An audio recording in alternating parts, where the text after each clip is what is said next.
Welcome to the STR Sovereignty podcast. My name is Steve Haase from Yada. I'm here with my co-founder and CEO, Peter Ojdrovich. And today we're going to talk about bold hospitality, building a more profitable STR business.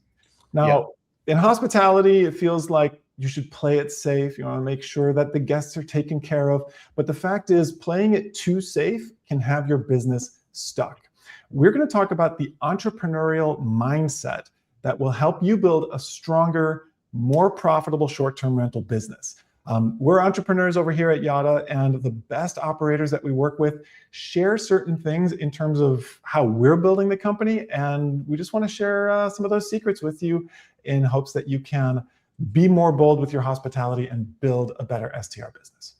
Yeah, and I just want to add here that every business at the end of the day is an entrepreneurial journey, whether you're Hilton or whether you're, a 2 or 3 door operator.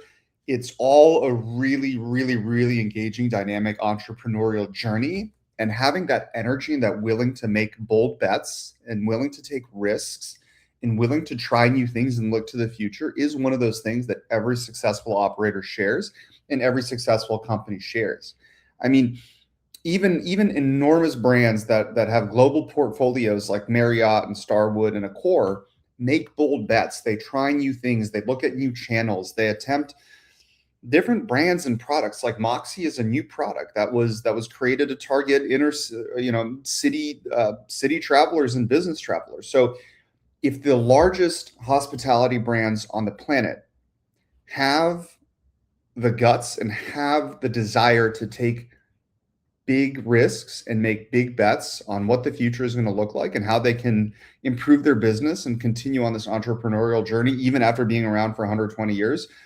Operators that have been around, less than 5 years should also have that same and like a tenfold increase on that desire for growth and that desire to try new things and that desire to make big bets.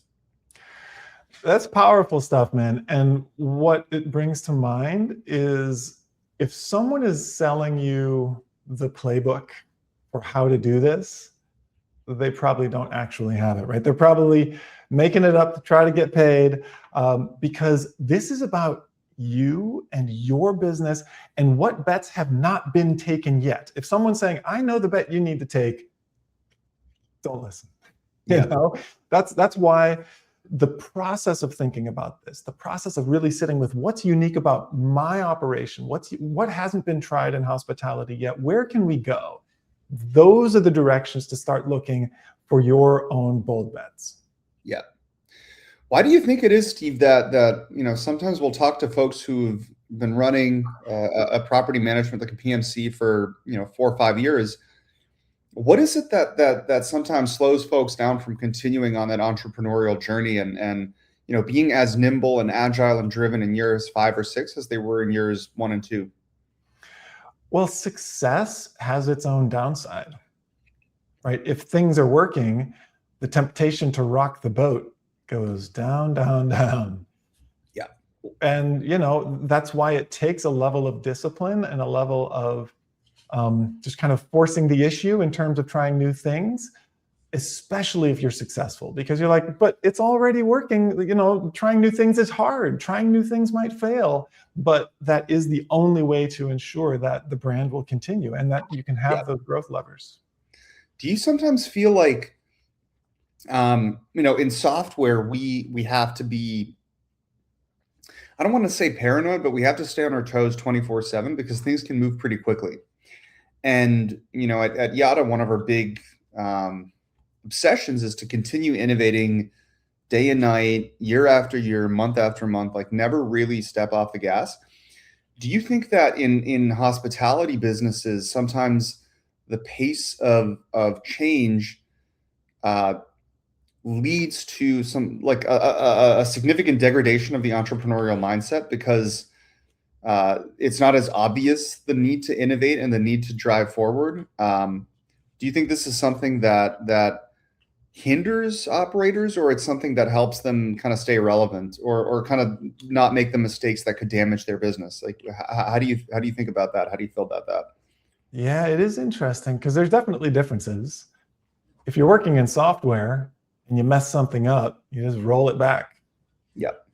You've got little areas that you can experiment with, and it's not going to hurt anything. You just kind of test it with a test account and see how it goes. If you're working with a building, a property, and guests, like there's a lot more at stake than, do I need to roll these lines of code back? It's like, did I just wreck this relationship? So I think it feels like there's more at stake, but really that same principle that we use for building a great software company can be used for building a great hospitality business. You don't roll it out to everything on day one just because you had an idea. Yeah. But you want to find out, what is that minimum viable product?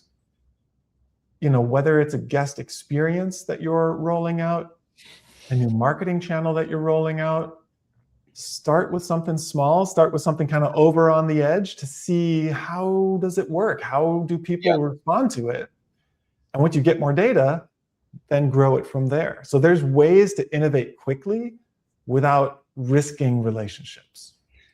Well, I also think like the risks that a lot of folks think about are not really as risky as one might think they are.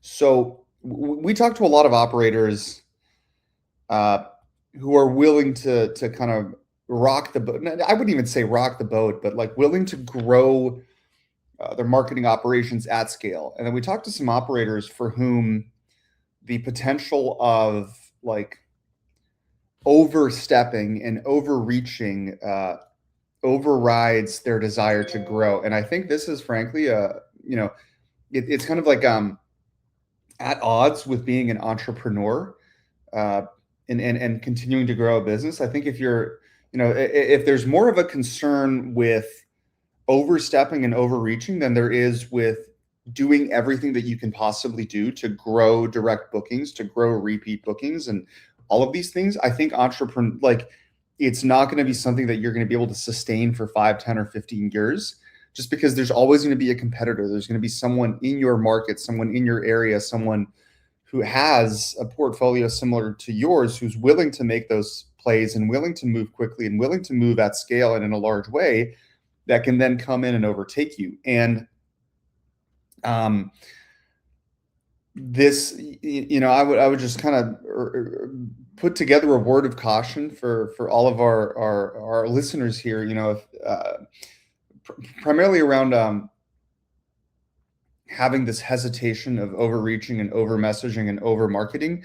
I think that's a very false fear, and it's a really unfounded fear that it really is at odds with growth. If Marriott, which has probably some of the biggest brand recognition on the planet, can send me like 5 or 6 emails a week about offers and rewards and things like that, I don't think anyone should, in the short-term rental space, should feel an ounce of hesitation about messaging around availability, like messaging around offers, messaging around portfolio performance, like where to go, things like that. I just don't think I really I will die on this hill.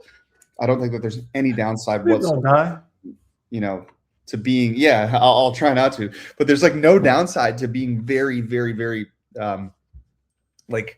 volume driven around this, to be honest. Yeah. And we had a conversation recently where the concern was, well, but we have kind of a once in a lifetime bucket list location, right? People don't come back to our location. There's always a reason why you may not want to do marketing. Our properties are very high-end luxury. The touches need to be very personal and very bespoke. We shouldn't do marketing around that. Our properties are very low-end and kind of budget. Why would we market our, microtel versus something else? Yeah. So many operators have this mental block around why they shouldn't be marketing. Yeah. And that is something to pay attention to. Yeah. If those hesitations to building your brand come up, then that is work that you need to do kind of on your own mindset and what is the purpose of your business? Because you will not be growing as strongly as someone that does not have those same mental blocks. Yeah. If you just think about the amount of money that a big brand will spend just on name recognition, it's absolutely astonishing. Yeah, many orders of magnitude. Yeah, and so as a smaller operator, the fact that we have these direct channels that you can send a WhatsApp, you can send an email, you can send an SMS, and you can personalize it to that individual. And the very worst thing that will happen is your brand will be more present in their mind next time they think about a trip. That is a lever that you need to pull if you are going to be a bold operator who grows in the future. Yeah. I think we're touching on some pretty important things here, Steve. And, I just want to bring this point home that entrepreneurship is not like being timid and being an entrepreneur are two things that cannot coexist in the same space at the same time. Yeah. Being timid and being an entrepreneur is a guaranteed way to get lapped by competitors, to get lapped by anyone else who's competing in your market for the same eyeballs and for the same space. If you are a luxury rental entrepreneur and your client list is on the call list at Four Seasons, believe you me, that they will have an army of reps sending notes, calling in, sending texts, making sure that you stay with the Four Seasons instead of staying at one of your luxury properties. Being timid about reaching out to those people and building that relationship essentially guarantees that one interesting idea they had to stay at an Airbnb and stay at a big luxury villa instead of booking 4 or 5 rooms at the Four Seasons. If you don't keep them wanting that and build that relationship, they're gonna go back to the brand they know, and they'll step back into their comfort zone just because you step back into your comfort zone. Yep. So entrepreneurship is about that kind of anti-timid reflex, like running towards the danger. It's also about creativity, right? Because sometimes folks will say, "Oh, I don't know how to reach out. Like, what am I supposed to say?" The machines can help you, feed some ideas into the AI. The AI will give you some ideas on what to say, but also, like, your business better than anyone.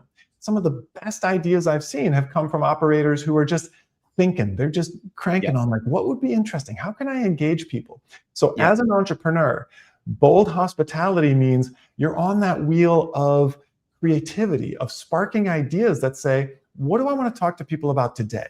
Because there's always something that you can share that will engage people with your brand instead of the others that are out there as options. Yeah. I think short-term rentals, building a portfolio, building a great company is an entrepreneurial journey. It never ends. There's no such thing as the finality to an entrepreneurial journey. You have to stay smart. You have to continue innovating. You have to stay hungry. You have to stay with the times. You can't, what worked 5 years ago doesn't necessarily work today. And you can't be timid about it. So to that end, we actually created something new and awesome to help people do exactly this. We're now doing a weekly marketing mastermind. And this is sort of like an advanced preview. Right now, it's only open to Yada customers. It's free with your Yada subscription, so we don't charge extra for it. But it is a space guided by us, me and Peter, and attended by some amazingly competent and creative and successful entrepreneurs who are building their STR businesses with some remarkable marketing. So that is a space for people to trade notes and kind of pump up that entrepreneurial spirit, give other folks confidence that they can do it, trade ideas about what's working. So we are super pumped about that, and so are our customers. So if that's something you're looking for, you can become a Yada customer and join us there. At some point, we might open it to the broader public because it is something that seems like it needs to be there. We're not going to say that we have the answers. We do have great technology, but ultimately we build based on what people are trying and what people are getting results from. And so, it's very much a dialogue in how do we create the next iteration of a hospitality business in short-term rentals. Absolutely. What a great session. Really looking forward to seeing as many of you as possible on that masterminds next week and listening into what we have to say. And good luck on that entrepreneurial journey. Take the bets, be bold, be strong, move quickly. It will pay off every single time. Thanks for listening, everybody. Thanks for listening.